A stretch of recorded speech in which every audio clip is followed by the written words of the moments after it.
한 주간 지역에서 가장 주목받은 뉴스와 여론을 소개해드리는 이슈 브리핑 시간입니다. 의대생들이 복귀를 선언한 데 이어 사직 전공의들도 복귀 논의에 속도를 내고 있습니다. 1년여간 이어진 의정 갈등이 해결될지 관심이 집중되고 있는데요. 동아일보는 필수과 전공의 이탈 문제를 보도했습니다. 대한전공의협의회 설문 결과 수련을 재개할 생각이 없다고 답변한 전공의 72.1%가 소아청소년과 등 필수과 소속이었습니다. 특히 지방의 필수과 이탈 규모가 더 클 것이란 전망도 나오는데요. 한 지방 수련병원 외과 교수는 정부의 필수 의료 지원책을 불신하는 전공의가 많고 개원 등 쉽게 돈 버는 방법을 알게 돼 하반기에 얼마나 돌아올지 모르겠다고 전했습니다. 한국일보는 전공의들이 주장하는 복귀 조건과 특혜 논란을 다뤘습니다. 대전협은 의료개혁 실행 방안 재검토와 군입대 전공의 수련 연속성 보장 등을 조건으로 내걸었습니다. 또 별도 정원 보장과 전문의 추가 시험 등을 바라는 것으로 알려졌는데요. 하지만 현재 수련 중인 전공의는 의정 갈등 이전 대비 18.7% 수준으로 80%는 비어 있어 특혜성 조치는 필요하지 않다는 지적이 나옵니다. 또 병역 관련 특혜가 주어지면 청년 세대의 공분을 사 여론이 악화할 수 있다고 우려했는데요. 돌아오지도 않았는데 추가 시험을 약속할 수 없고 전공의들은 조건을 따지지 말고 개인 선택으로 복귀를 결정해야 한다는 서울의 한 의대 교수의 의견도 소개했습니다.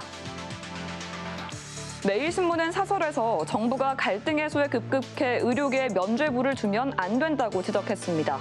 2020년 문재인 정부 때도 의료계 반발로 의대 증원과 공공의대 설립 정책이 좌초됐는데요.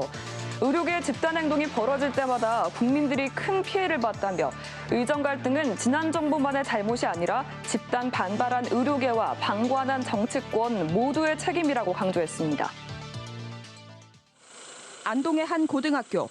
기말고사 기간이던 지난 4일 새벽 1시 20분쯤 30대 전직 기간제 교사 A씨와 40대 학부모 B씨가 학교에 침입했습니다. 침입 장소는 시험지를 보관 중인 교무실. 해당 고등학교에 무인 경비 시스템이 울리면서 외부인 침입을 확인한 학교 측이 경찰에 신고해 덜미가 잡혔습니다. 안동의 한 고등학교에서 발생한 시험지 유출 사건에 대한 경찰 수사가 진행되고 있습니다. 기간제 교사와 학부모, 교직원은 구속됐고 해당 학부모 자녀도 불구속 입건됐는데요. 학교와 교육당국의 시험지 관리 부실 논란도 불붙고 있습니다. 경북일보는 후속 조치를 취재했습니다. 해당 학생은 3개학년 성적 0점 처리와 퇴학 처분을 받게 되는데요. 1, 2학년 성적과 피해 학생들의 등급 조정은 경찰 수사와 교육부 검토 후 확정됩니다. 학교 측은 학생 심리 상담과 정서 회복 프로그램을 운영하고 보안 체계 개선에 나섰습니다. 경북교육청은 징계는 물론 보안 시스템에 대한 전면 점검과 제도 개선을 추진하겠다고 밝혔습니다. 영남일보는 기간제 교사들의 사교육 관행을 취재했습니다. 한 기간제 교사는 원칙적으로 기간제 교사의 과외는 금지돼 있지만 불안정한 처지와 낮은 임금 때문에 유혹을 뿌리치기 어렵고 현직 교사의 경우엔 웃돈을 받을 수 있다고 밝혔습니다. 또 다른 전직 기간제 교사는 이런 구조적 문제를 학교가 알면서도 눈 감아주는 분위기가 문제라고 지적했는데요. 교육계에서는 채용 단계의 경력 확인을 넘어 재직 중에도 교사의 과외 활동을 상시 감시할 수 있는 시스템을 만들어야 한다는 목소리가 커지고 있습니다.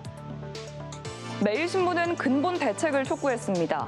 2018년 서울 숙명여고 쌍둥이 자매 사건 등 시험지 유출은 거의 해마다 발생하고 있는데요. 이런 문제가 근절되지 않는 건 학교 자체 노력만으로는 한계가 있기 때문이라며 정부 차원의 강제적 관리 대책이 필요하다고 주장했습니다. 모든 학교에 시험지 보관 밀실 설치를 의무화하고 지정 관리인만 잠금 장치를 열도록 하는 등 근본 대책을 적용해야 한다고 강조했습니다.